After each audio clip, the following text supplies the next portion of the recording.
Welcome to Your Unapologetic Life, the podcast for the woman who isn't crying over him, she's rebuilding after the breakup. If you're standing at the start of your next chapter, single again, unsure where to live, what to do, or who you even are now, you're in the right place. Here, we don't chase closure, we create clarity, and we don't shrink, we rise. I'm Morgan, and if you're ready to start taking your power back, visit morganbarkis.com.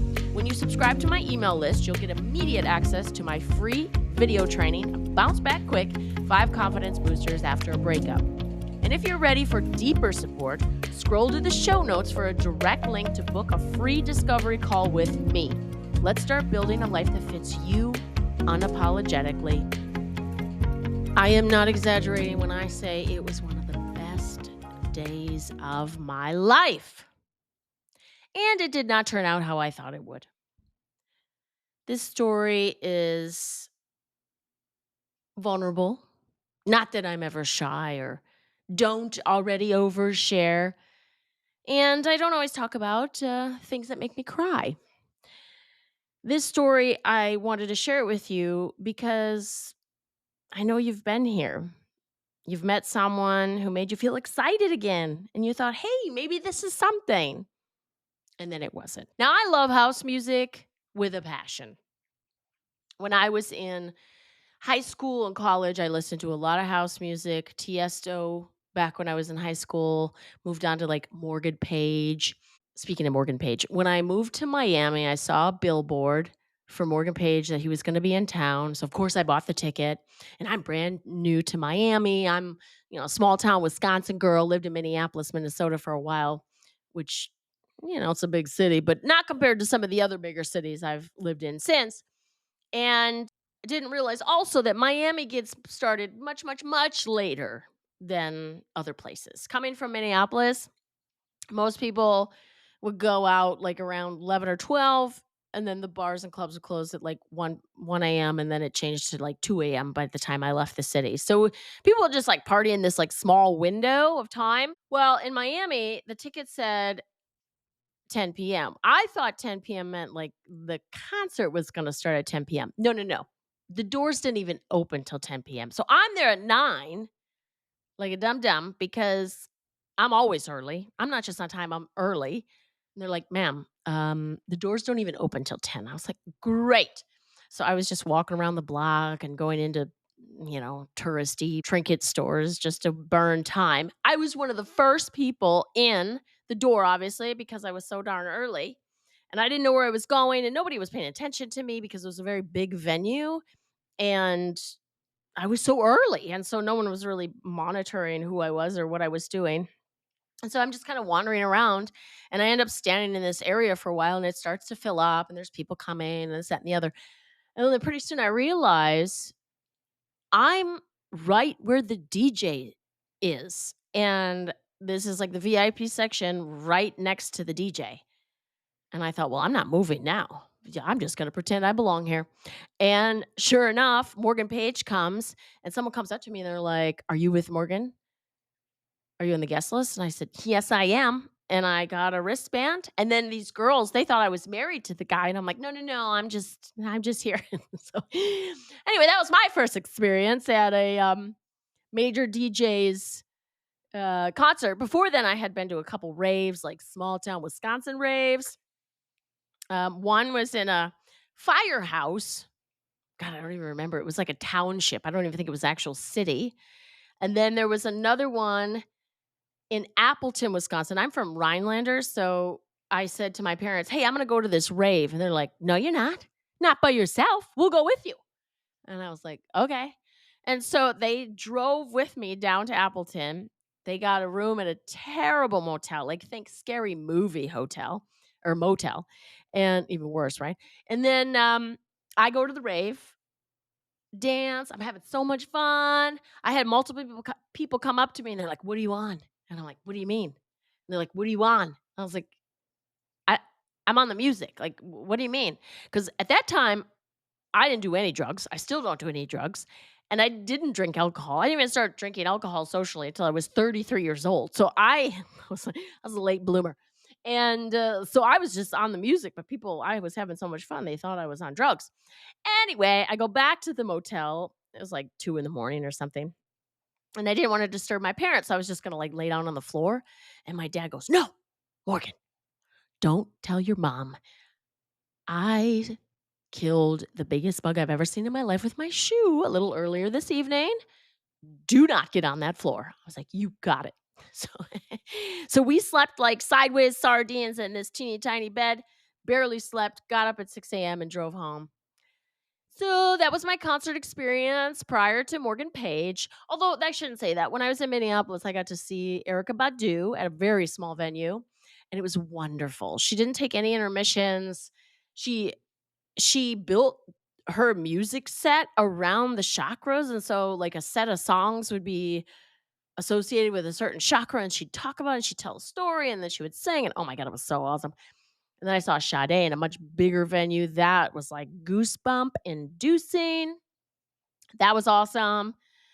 Anyway, I'm not huge on concerts, not a big live music person, and house music during the day, sign me up. I get tickets to go to this beach house party, basically.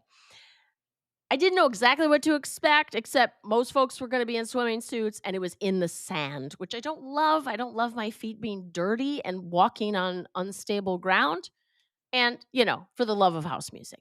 I get a VIP pass because I didn't know how crowded it was gonna be, and I didn't wanna be, like, shoved by a bunch of people or drinks spilled on me. So I thought, "Well, I'll get in the VIP and just kinda scope things out and go from there." And I got there and it was still pretty quiet. The event was from 11 a.m. to 7 p.m. I thought, perfect. I'll go at my leisure. If I feel like leaving, I'll go get something to eat in Chicago and then go home. I'll be in bed by 9. Perfect.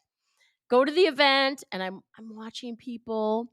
And when I say the dance floor, I just mean like in front of the DJ, right? It's still sand. It's not an actual dance floor. And I see a couple and they're dancing and they're looking at each other like they're the only two people in the world. And I thought, oh, I love that. I wish I had a guy like that wanted to go to this with me and dance with me and look at me like I'm the only girl in the world. I thought, "Oh, that's cute." And then I kept watching people, and then I spot this guy walk by, and I thought, I liked his energy, I liked his style. There's something about somebody's body language or just how they carry themselves that you're either attracted to or you're not. And I was definitely attracted to this person. And then I forgot about it, lost eyes on him. This DJ started, they switched DJs, and this gal, she played a song, and the lyrics in particular, I was like, gotta get on the dance floor. I got my phone out of my fanny pack and I got the Instagram stories ready.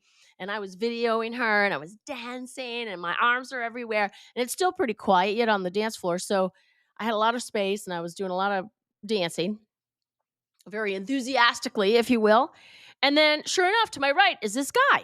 And I was like, oh, well, that's kind of nice. So we're kind of like head nodding and smiling at each other, acknowledging each other's existence. And then eventually comes over. He's like, "You're a vibe." And I'm like, "Yeah, I'm definitely vibing." And then pretty soon he asked my name. And then we're like spending the day together. It's like, "Hey, you want to go get something to drink?" "Sure." "Hey, I'm going to run to the restroom. I'll see you in a minute." And then we just kind of found each other and danced with each other. And then I found I was the girl in a couple, dancing and having a great time and just being with someone instead of being alone like I am most of the time at events. Now, I go to events alone a lot because I want to meet people that are like minded doing things that I enjoy doing. So I don't mind going solo to things. And I always hope to meet people, whether it's a new friend or a possible partner. Anyway, I had the most amazing time. I'll tell you what, I felt so seen. I felt alive and hopeful. We ended up spending time after the event. He was walking me to my car. We stopped at a park bench and chatted for a while. We ended up in the same, having had parked in the same parking ramp. And so he walked me to my vehicle.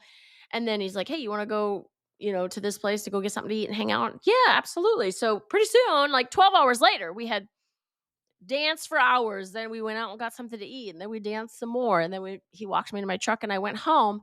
And it was just an amazing day. It was a day where it was like I had a full girlfriend experience. It was like someone who was attentive and asking good questions, holding my hand, like just taking care. "Hey, are you hungry? Yes, here's the menu. What do you want? I'll order it. I'll pay for it. Here it is." Just really a nice experience for me having been I'm independent and very self-sufficient and just do things. It's nice for someone to take care, right? Anyway, great day. The next day I didn't hear anything. And I thought, "Really?" For me, if I have a great experience with someone, I want to find out if there's more to it. Like, "Hey, awesome time. Would love to do it again. When can we do it again? When are you free?" And nothing. And I thought, well, he could be busy and it is Sunday fun day and it's a pretty relaxing day usually. And then, almost halfway through the day, I thought, you know what?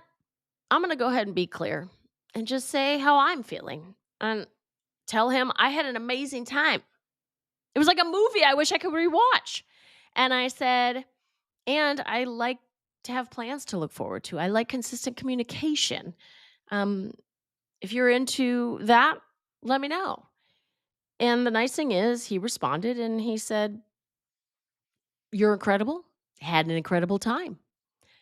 Don't have time to dedicate to somebody." And I was like, "Okay, noted." I do appreciate that he responded at all because a lot of gentlemen these days disappear. You don't know why, what's happening. And instead of just saying what's going on in their life or how they're feeling, they just disappear, which I think is super rude because I'd rather just talk about the thing, have the hard conversation, do the hard thing than just be ambiguous or flat out rude. Maybe that's just me. Anyway, I will say I was let down not because of him. If someone's not a match, they're not a match. I'm not going to fight that. I'm not going to argue. I'm not going to persuade. Great. We are not a match. I was in a relationship for years trying to make something a match that wasn't a match, always waiting and hoping it would turn into something it wasn't. I will never, ever do that again. Out the gate, a guy's either interested or he's not. Cool. So it wasn't that. And he was a thoughtful person who actually responded and was honest and clear. Great. What was hurting so much for me was feeling so very comfortable and happy and alive in that moment for a day. And then it felt like a bait and switch. Again, not anything on him. It just, that's how it played out. And that's how it felt to me. It felt like the rug got pulled out from under me. I was having this experience where I actually felt hopeful again. Like, wow, I am curious and hopeful. I haven't felt that way in a while. And then to have it snatched away felt really disappointing. And I'm sharing this because even though I am the empowerment coach that helps women rebuild after the breakup, the process is not linear. It doesn't mean you're not going to have some setbacks. Do I have the tools now that I handle breakups that even aren't even true breakups? I mean, this wasn't a breakup. This was a one-day experience, a girlfriend experience that didn't work out. And my feelings were hurt. My hope was shattered. My curiosity was squashed very quickly. And so there the healing process, the rebuilding process, the learning experience is not linear. After the incident, if you will, there were a few moments I was crying. And thank goodness I have the toolkit where, in the past, I would let breakups or letdowns in the relationship department paralyze me. I would fall off the rails, and I would lose interest in some of the things I enjoyed before. I wasn't working out as much and I wasn't eating nutritious foods and I wasn't socializing. I was isolating. Well, now I know better than that. Like I have a system in place that keeps most of those things on the rails. Continue to work out every single day, move my body in a way that feels right for me that day. I choose nutritious foods that I know will make me feel alert, healthy, happy, right? I don't use food as a drug or a sedative or a distraction anymore. Thank goodness, because oh boy, I could have owned stock in those yellow Oreo cookies. The white ones, yikes. Bad times, bad times. I know to call friends and share what I'm feeling. I know to journal. And even if I don't feel like doing those things, I do them because I know that they help me. They're just tools in place. And I help women do that work with me, right? When I'm coaching, we work through the feelings. That's the other thing. There were a couple moments I was crying. One of which I was doing my yoga, and it's just a 15-minute yoga routine. This gal I follow on the YouTube, and it's a morning flow, and I just love it. If it's just kind of a full body stretch, it's awesome. And I found myself, it seems like in the child pose, ironically, is where I feel vulnerable and usually end up crying because like thoughts come into my head and I feel a certain kind of way and I start crying. And I thought, okay, these feelings don't feel good. Where am I feeling them in my body? What am I feeling? And I thought about this because my therapist, after my breakup almost a year and a half ago, we talked a lot about thoughts becoming feelings because I was like, I feel this and I feel that. And he's like, whoa, whoa, whoa. Like feelings don't just manifest out of nowhere. Like your feelings come from thoughts. So feel the feeling, feel where it is in your body. And now backtrack. What did you think that made you feel that way? And write that down and then flip it because you're thinking a certain thing and then that is making you feel that thing. Stop it at the thought part. What are you thinking? And then be able to reframe it, rescript it so that you don't end up feeling the bad feeling. And that is really helpful. And I was able to bring myself back to that because I used to, oh my God, I used to get so in my feelings. And I still feel all the feelings. And I'm much better. That's another thing I work on with women in my coaching program is emotional regulation. Because I was anxious, I was very quick to get emotionally dysregulated. And now I know how to regulate my emotions and what I need to do to handle the emotions when they come up and the big feelings when they come up. The other thing, when you think about rebuilding, because there will be setbacks. Like I said, nothing is linear. Nothing's going to be perfect. It's not a step by step, and then you do this step, and then you never have to go to that step again. There are times where you're going to have a spiral moment, and you're going to spiral like I did. And again, this wasn't even a true breakup. It just felt a certain kind of way and took me to a certain place where there was an insecurity or vulnerability for me because I feel pretty powerful in some of the other areas of my life because I have learned to rebuild in a way that that structure is there. Not much can break that structure anymore. And I'm still working on the self-worth part and the setting expectations and standards for next relationships part, right? So I'm still working on that. And part of that is also surrounding yourself with people that make you feel held, if you will. And so for me, it's friends and family, and believe it or not, even my neighbor. So last night, I went to an event last night. There was a DJ I wanted to see. The House of Blues was the venue, and there were a couple DJs before the DJ I wanted to see. And I don't have the same stamina I used to. And for me, it's like, oh my God, my back is starting to hurt standing here for all these hours because I was standing for 4 hours. And then my knees start to ache a little bit. And I thought, man, I haven't eaten in so long. And so I was feeling hungry and I was feeling annoyed that my DJ still wasn't on. And I thought, well, how long is this guy going to do a set? And so I started getting annoyed and it's almost midnight. And I thought, God, I really wanted to be back on the road and driving home by midnight. So I got really irritated and I left and I didn't even get to see the DJ I wanted to see. And I will admit, there was a little bit of a spiral last night again. I was driving home and I was tearing up, and I thought, wait a second, what am I thinking that is causing these feelings? And I was thinking, I'm always alone. I always have to do things alone. Other people, look at them all coupled up, and I love that for them. How did they find somebody and I can't find somebody that wants to go do the things I want to do and is into me that much, And it's just like reliable and consistent. That's number one on my list nowadays. What I'm looking for. I don't even care about looks. I don't care what you do for a living. Are you reliable and consistent? Anyway, back to my spiral.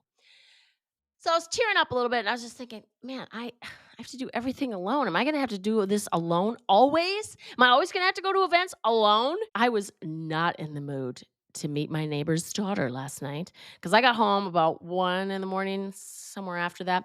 And she calls me right away. She goes, "Hey, was that you? You just pulled in?" And I said, "I did." And she goes, "My daughter, she's got to leave tomorrow. By any chance, can you run over and meet her? She'd love to meet you. I've told her a lot about you." I was like, "Girl, I am tired and I am in a really bad mood. And yes, I'll be right over." She's like, "Well, if it doesn't work out for you right now," I said, "Girl, I'm already outside and rounding the corner. I'll be right there." And after the fact, I told her, "You and your daughter were exactly what I needed in that moment. I needed sisterhood. I needed connection. I needed to laugh and smile and get a hug." Ooh, her daughter was a great hugger. I love a good hug. And it just, the importance of keeping people close to you that you can call on, or even be open to the unexpected times where you're going to connect with someone. And it's a wonderful distraction and it helps and it heals. This is what I help women do. Not pretend that they're not going to get hurt, but actually process it, learn from it, and rebuild. For me, a year and a half ago, I was busted up. I was feeling like I did something wrong. And even though I knew this person wasn't my person, because it wasn't the relationship I wanted ultimately in my life, I was shattered.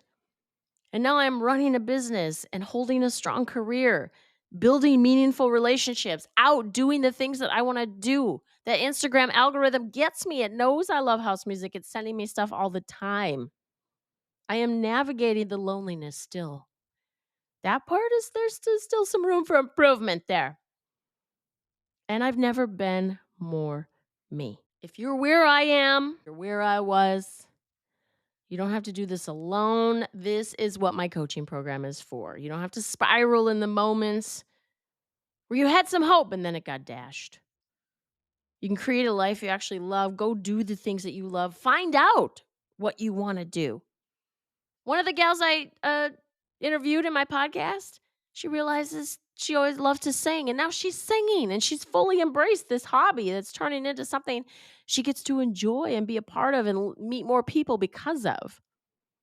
You also get to set standards and stick to them, and that's something for me that has been awesome in this journey of learning how to rebuild after the breakup. I used to go into things just like, whatever, let's see where this goes. I'm just going to live in the present moment. And I am. I'm a very free spirit. And there comes a point where you're like, I'm not getting the results I want. So maybe I need to set this up a little different. And so for me, this experience, as much as it hurt my feelings, was awesome for me because I have never, ever, ever, and I am almost 45 years old, I have never met someone and said, "Hey, this is what I'm really excited about. This is what I'm looking for. I don't know if you're my person, and I'm looking for someone that I can do life with. And if you want to hang out and see if that's us, cool." And he was like, "No, thanks." And it was hard to hear. It felt like rejection. And the person that's not a match for you it's not even a rejection. It's just not a match. It's not a rejection. That's what I had to tell myself and reframe it that way. Here's a great man who actually spoke his truth. I spoke my truth. They didn't align. Cool. It's not personal. It's not about either one of us. We're just not aligned in our lives, and that's okay. I've definitely learned to figure out what it is that I want and be able to feel confident in that and say that. And that felt like a huge win for me despite the disappointment. Also, healing a lot faster. Breakups used to take me out. And now I bounce back way faster. Speaking of bouncing back, I hope you're an email subscriber because I got a video on bouncing back real quick. That is exclusive to my email subscribers. Go to my website, morganbarkis.com. Anyway, all right, let's wrap this. I just want you to know I'm not perfect. I'm still over here crying over things. I still get disappointed. And I still believe I am a hopeful romantic, and I will continue to go out, do the things that I love, create friction in my life, and hopefully meet people that like to do the same things. Again, whether it's friends or a potential partner. Have you been anywhere in the recent past feeling the way I was feeling? Did you catch yourself crying over a moment that wasn't even a breakup, but it felt like one? If this episode hits you in the heart in any way, make sure that you reach out to me. If you're not ready to find out about my coaching program, you're not ready for a clarity call yet, it's all good. Go over to Instagram, go over to YouTube, make sure you follow me there. Thanks for tuning in to Your Unapologetic Life. If this spoke to you, then trust, your next chapter is waiting. You don't have to rush it, and you don't have to do it alone. Visit morganbarkis.com to subscribe and get immediate access to my free video training, Bounce Back Quick. It's your first step to feeling grounded, confident, and powerful again. And if you're ready to work together, you'll also find a direct link to book a free discovery call, either on the site or right here in the show notes. You get to live a life that feels right for you. Let's make it bold. Let's make it clear. Let's make it unapologetic.